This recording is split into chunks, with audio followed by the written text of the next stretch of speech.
Counterattack back on the road this week. We're in Indianapolis, Indiana for the 2017 NCAA Women's Water Polo Championship. We've got those results and much more all coming up next on the Counterattack.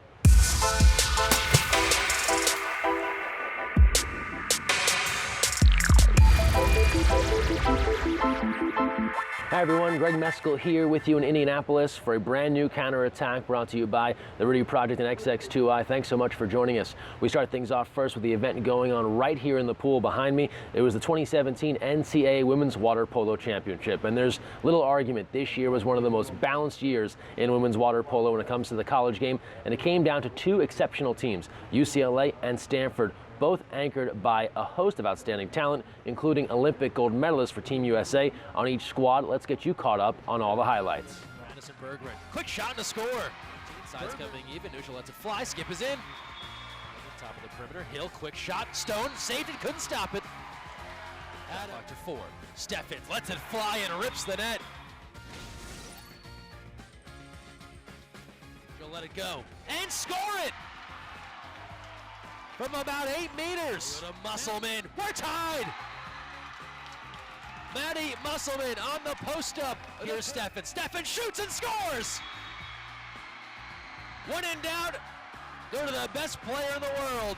Here's Musselman. Save Stone. That'll do it. Stanford, the NCAA champs in 2017.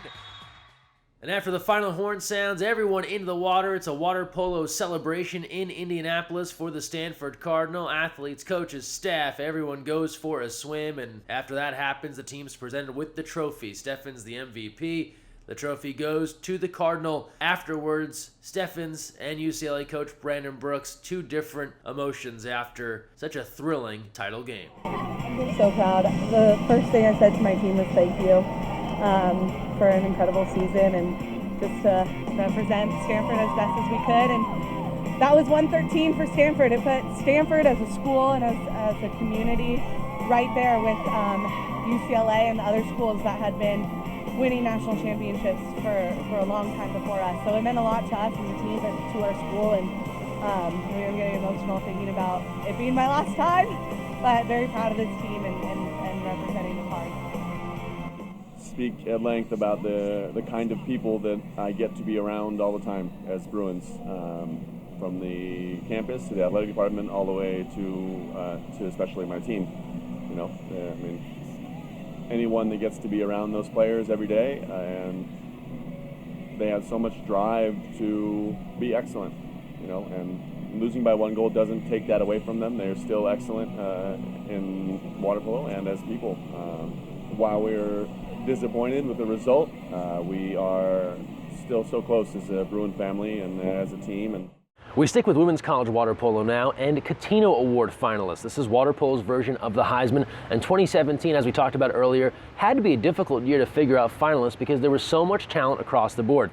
In the end, it came down to a trio of Team USA gold medalists. The finalists are Maggie Steffens from Stanford, Rachel Fatal from UCLA, and Ashley Johnson from Princeton, and someone is going to win this award for the first time. All three of these women have never won the Catino Award before, despite all of their talents in the pool. The award will be announced this June in San Francisco. Now we turn to men's water polo and the official retirement announcement of perhaps the greatest men's water polo player in USA water polo history. Five-time Olympian Tony Azevedo has announced he will retire from international competition, but he'll play one more game for Team USA this June 11th at Stanford University when Team USA takes on Croatia. That'll be the retirement game for Tony Azevedo. Tickets are on sale for that match now at usawaterpolo.org, and the game is part of a larger four-game series between Team USA and Croatia with stops in Riverside, Thousand Oaks, and Long Beach. All the details available at usawaterpolo.org, so don't miss your chance to see Team USA in action and to also send off Tony Azevedo in style. When you're saluting Tony on social media, make sure you use the hashtag #ThankYouTony. Sticking with men's water polo, big action this weekend down at UC San Diego, the Fisher Cup. An extension of the National League as we get into the summer schedule will be taking place Saturday and Sunday. Schedule available at usawaterpolo.org. Here's a look at the teams competing. Rosters available this week at usawaterpolo.org. So show up, cheer on some of the top college athletes in men's water polo and some of your favorite club teams, all going on this weekend in San Diego. Now we turn our focus to high school water polo, and there were a lot of Midwest high school athletes here this weekend cheering on some of their favorite college teams, but there's also high school state championships being decided around the country. Let's get you caught up on those results. And we go to Missouri, and no surprise when you're talking Missouri high school water polo that St. Louis University was in the mix. For the 9th time in the last 12 years, the Junior Bills win the championship. They defeated Ladue 9-4, and afterwards, a celebration, the team posing with the trophy. Here's the official team photo, but now look at this picture from the Missouri Water Polo Twitter account. Looks to be a cardboard cutout of pro wrestler and actor John Cena. Maybe he was the unofficial mascot for the Junior Bills this year. Otherwise, looks like those guys are having a good time celebrating. Coming up this weekend, Illinois will crown their state champ. Michigan and Washington to follow as well. We're keeping an eye on all of these state championships coming up. Make sure to post your photos, tag us at USAWP. We want to recognize when your state and your team holds their state championship. And now on to age group water polo. The Great Lakes Zone League crowned their champions this past weekend. Starting off first, 14 and under champs. Congrats to Wolverine. These all coming from the GLZ League Twitter account. Then the 18 and under girls champs, Ohio in the house, Moose Water Polo taking the title. And on the 18U boys side, back to Wolverine, another championship for that group. Congrats to all of our Great Lakes Zone League championship teams. And now your Junior Olympics update. The world's largest water polo tournament is just 65 days away. More information at usawaterpolo.org. And don't forget, keep those JO stories coming and share your thoughts online. Use the hashtag 2017JOs.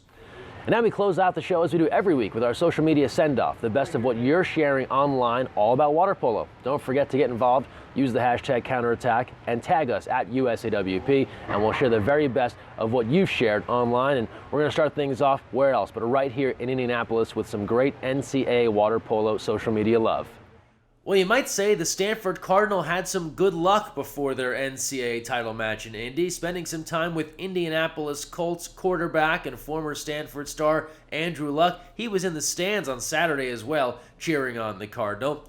After that, many teams tend to miss graduation during NCAAs given the time it falls on the calendar. Doesn't mean you can't recognize the graduates. USC holding a graduation ceremony in their hotel in Indianapolis. This is from the USC Water Polo Twitter account. Michigan giving back to the community in Indy, spending some time with some kids at the NCAA Hall of Champions before they geared up for competition. When in Indy, of course, you've got to visit the Indianapolis Motor Speedway, and when you're there, you've got to kiss the bricks. That's what the Stanford women's water polo team did earlier before the competition began. They also got a chance to hang out with some drivers. They get a tour of the whole facility. Indy's fired up. The 500 is at the end of the month. Race fever has taken over. There were events this past weekend as well. And if basketball is your thing in Indianapolis, and why wouldn't it be? It's also the Hoosiers state where they love some basketball. Think of the movie Hoosiers. One of the final scenes filmed at Hinkle Fieldhouse, home of Butler University. Remember this part? Gene Hackman has the guys measure the basket to let them know it's the same size as the gym they play at back home. Well, Coach K and I ventured over to Hinkle. They let us right in, and someone had a tape measure. We were able to measure the hoop. Good news, everyone. It's still 10 feet tall. In case there's a big game coming up there at Hinkle, and if you love basketball, that was a fun moment for us. Now we turn to Flop Friday. Bison girls with their take on Flop Friday, thanks to this Twitter account submission from Scalon BGHS. Then we got a super quick Flop Friday, although it says lightning delay. I thought that meant you stayed out of the pool, so confusion there.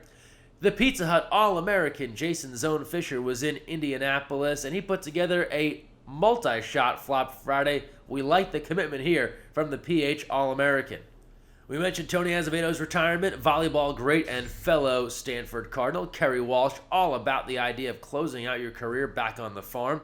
More Tony Azevedo talk as he has joined the LA 2024 Olympic Bid Athlete Advisory Commission. It was at an event last week in Long Beach to support the cause. Long Beach would be the proposed site of water polo for LA 2024. And last but not least, back to Indy, UC Irvine Anteater and former USA Water Polo intern Allie Loomis winning the Elite 90 award as the athlete with the highest GPA taking part in the NCAA championship in Indy. Congrats, Allie. An excellent honor for her.